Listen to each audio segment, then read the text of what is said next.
I'm bored. Let's watch The Critical Drinker. All right, as always, before we get into this video, I want to talk about a couple things. Number one is facts are facts, everyone. When something is a factual statement, it just is.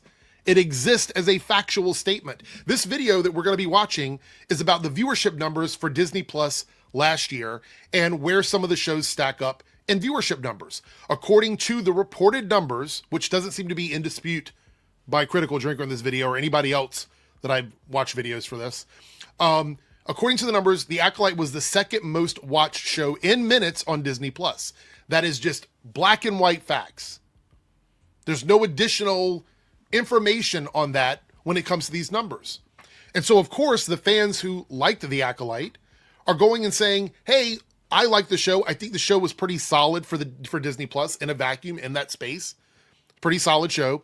The numbers are backing that up. So whether you like or dislike the show, the indisputable fact is that it was the second most watched show on Disney Plus. And that's it. And you can still say, well, I think the show is shit. There's no problem with that. You can say that. But these are the numbers that are coming out. It doesn't seem like anybody is disputing those so far.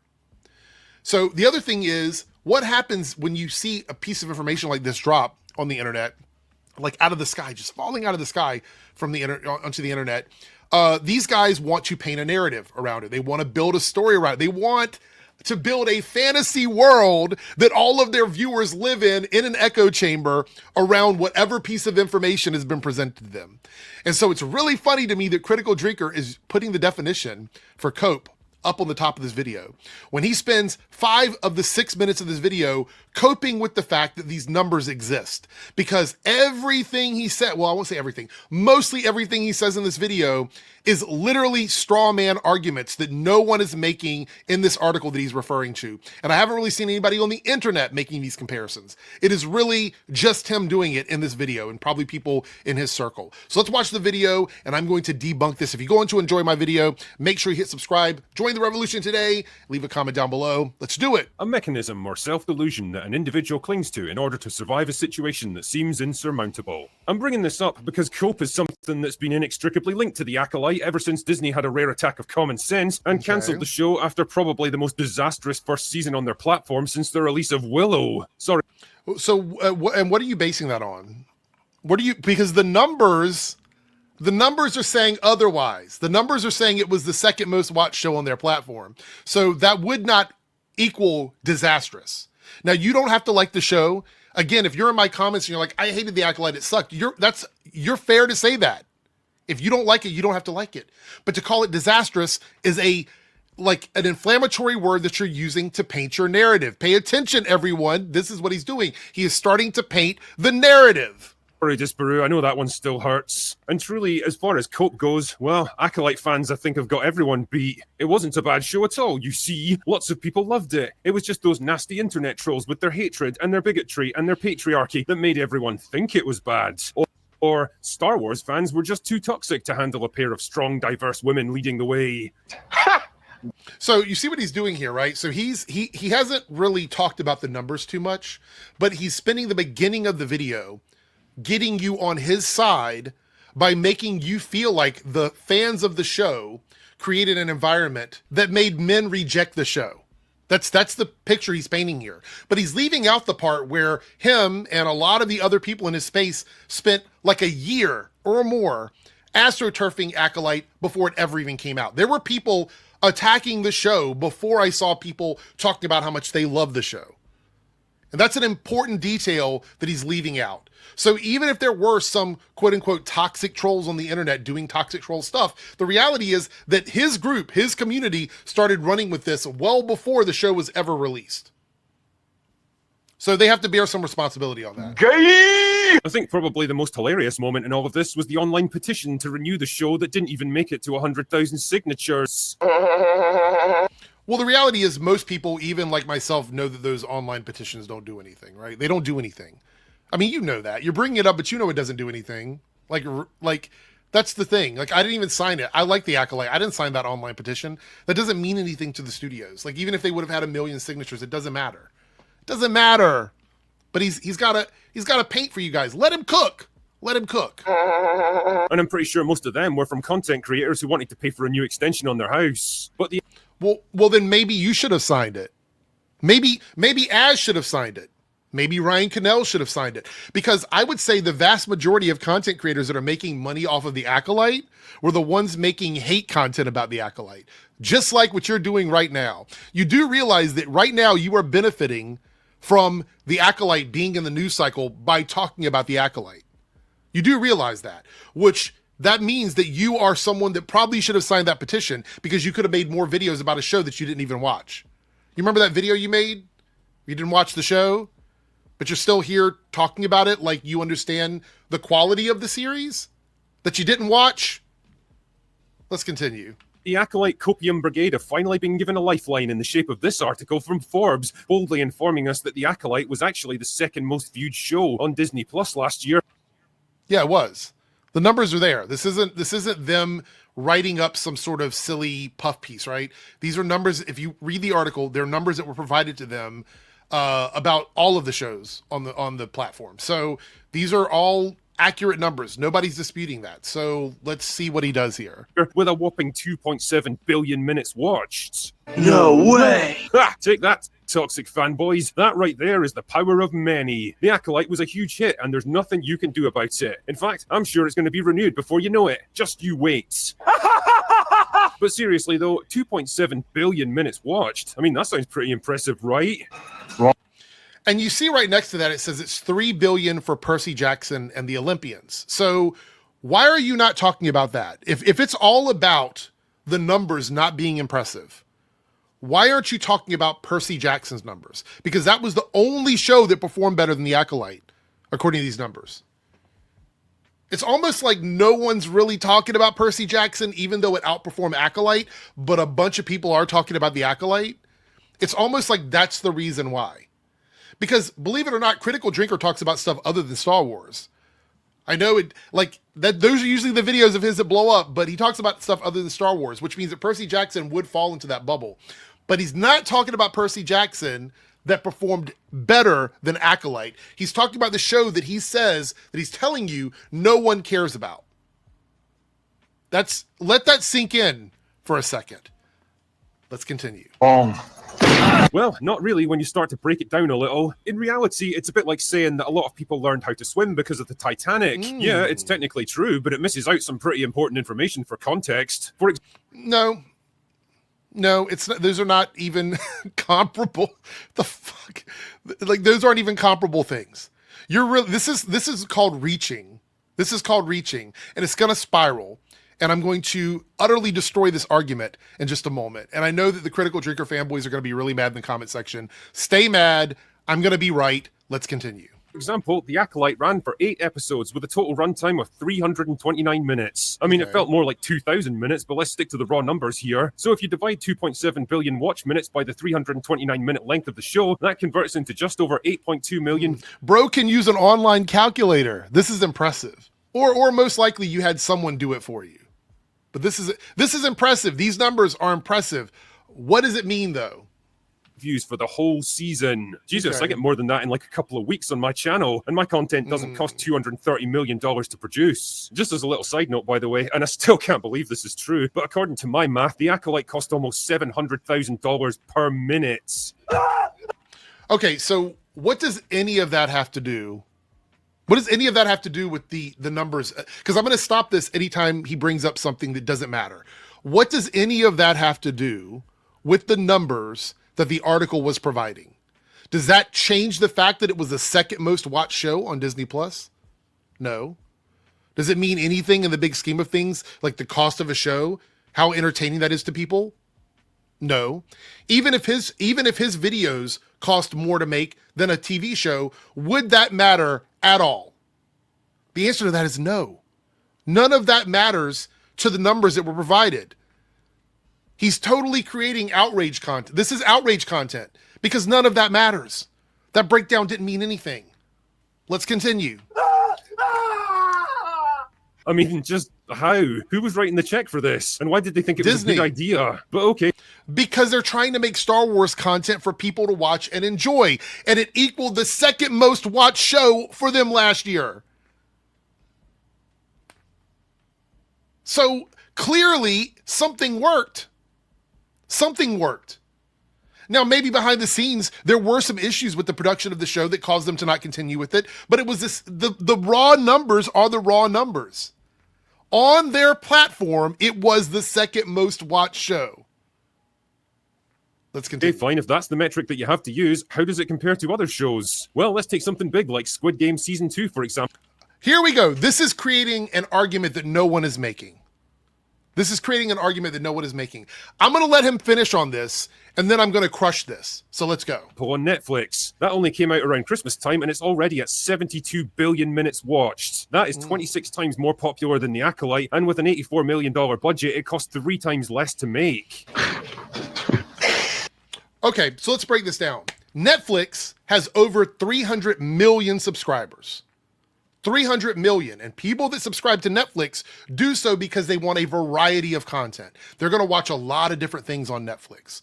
Squid Games is a culturally, like a huge, massive series. Squid Games is a show that appeals to a much broader audience than Star Wars. I know, hard to believe, but it does. Because you're going to get people that are watching Squid Games that like a bunch of different fandoms. So people that watch Star Wars probably will watch Squid Games along with people that like Marvel, people that like DC, people that like sci-fi in general, people that like crime dramas, people that like reality TV shows. All of them are going to jump on board and watch Squid Games. How many of those people are going to cross over into The Acolyte? How many? Probably not a lot. Considering that Disney Plus has 150 million subscribers estimated versus Netflix's 300 million subscribers. So it has half the amount of subscribers. And then let's get even more pedantic because that's what we're doing in this video, right? Even out of that 150 million that subscribe to Disney Plus, only a portion of that 150 million are going to be watching Star Wars. So if we're actually thinking about this rationally, logically, critically, it makes more sense that a show like that would pull in less viewership numbers than a show like Squid Games that crosses the spectrum of viewership on a platform that has double the amount of viewers, that reaches more people around the world, has more outlets around the world. It makes more sense that that would happen opposed to a show on a streaming service with a very niche audience. But no, that would require you to think about things logically. Platform, 300 million subscribers, show that is massively popular to a multitude of fandoms, got more numbers in viewership minutes viewed than a show on a platform with half of those amount of subscribers with a much smaller pool of people watching it. Shocker. Shocker. But you got to paint the narrative, man. You got to cook for your people. You got to keep the outrage outraging. And so that's why you're doing this. This is COPE. What you're doing is COPE. Because you are trying to rationalize the fact that a show that you want to say is objectively bad performed second best on the entire streaming service last year. So this is COPE. That was a deflection. That first panel in your video was a deflection. Let's continue. Really? But you know, maybe I'm being unfair trying to compare Sydney Sweeney's and Rachel Zegler's here. Let's look at some other Disney Plus Star Wars shows for a more appropriate comparison. Okay. Well, Season 3 of The Mandalorian came in at a comparatively whopping 6.4 billion minutes. Right, so a show that's been out for 3 seasons with characters that people already know and love, 2 years, I think 2 years prior, a year prior to Acolyte, performed better than a first season show with characters that nobody knows about. All right, let's continue. Watched, which is still like 10 times less than Squid Game, but let's not get hung up on that. No, we should get hung up on that because that proves what I just said a minute ago. The Squid Game is going to be more popular because it is on a more popular streaming platform. But let's continue here. Boba Fett also came over 6 billion minutes, which is more than twice as much as The Acolyte, although fuck knows how. Right, it came in much higher than Acolyte because it contained a character that everybody knew and loved. It had a built-in fan base already, highly anticipated character coming back to the series. Of course, it's going to do better in numbers than a show, brand new show with a bunch of characters people don't know. Which, by the way, if you're trying to say that these numbers equate quality, which I think is the argument you're making, then Book of Boba Fett shouldn't be here because Book of Boba Fett was not really a great show, to be quite honest. So I don't understand what you're saying. This argument is so ridiculous. It's so transparent what you're trying to do. How? Because that show was a disaster and all Right. looked superficial. Right. So why are you even...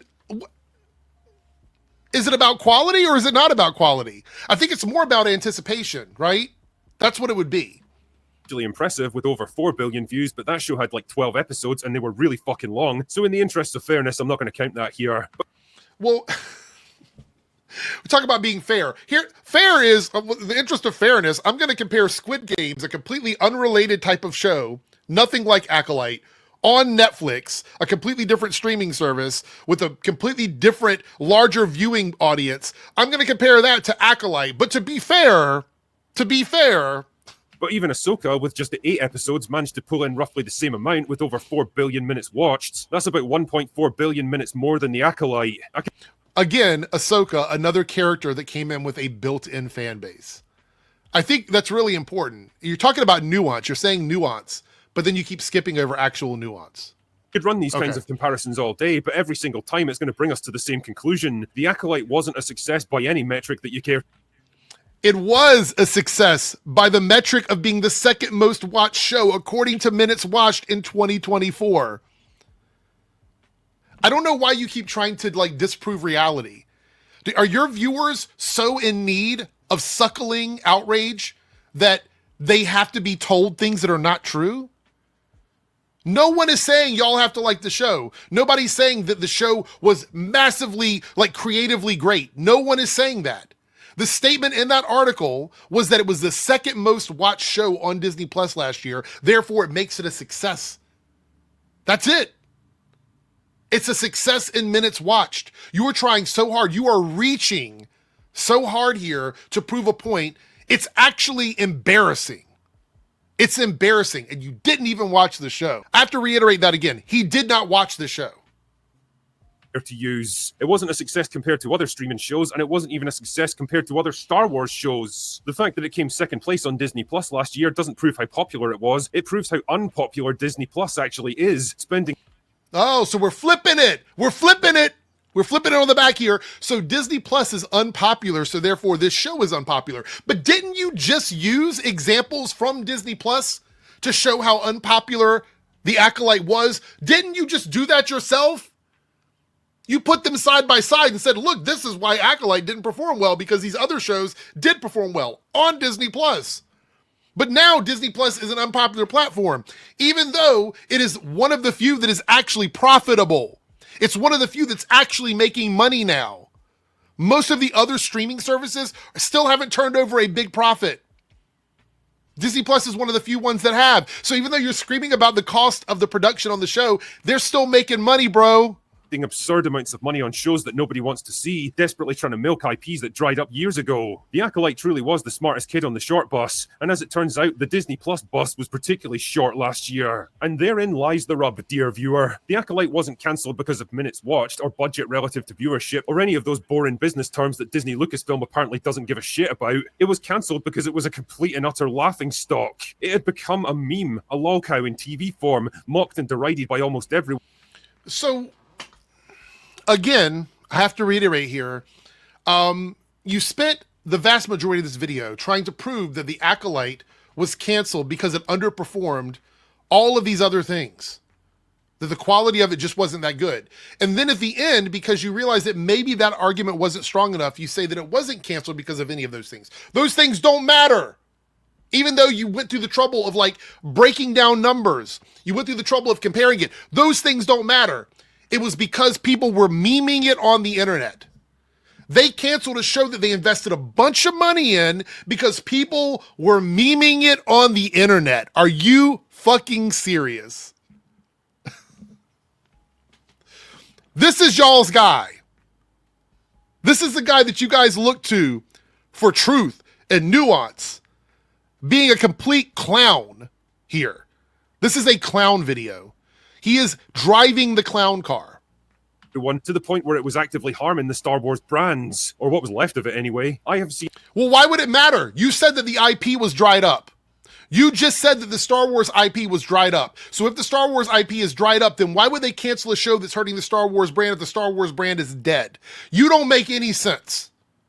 What you're saying doesn't make any sense. Seen so many comments from disenchanted Star Wars fans who finally had enough and checked out of the IP forever after the Acolyte. For a lot of people, it really... So it wasn't the sequel movies?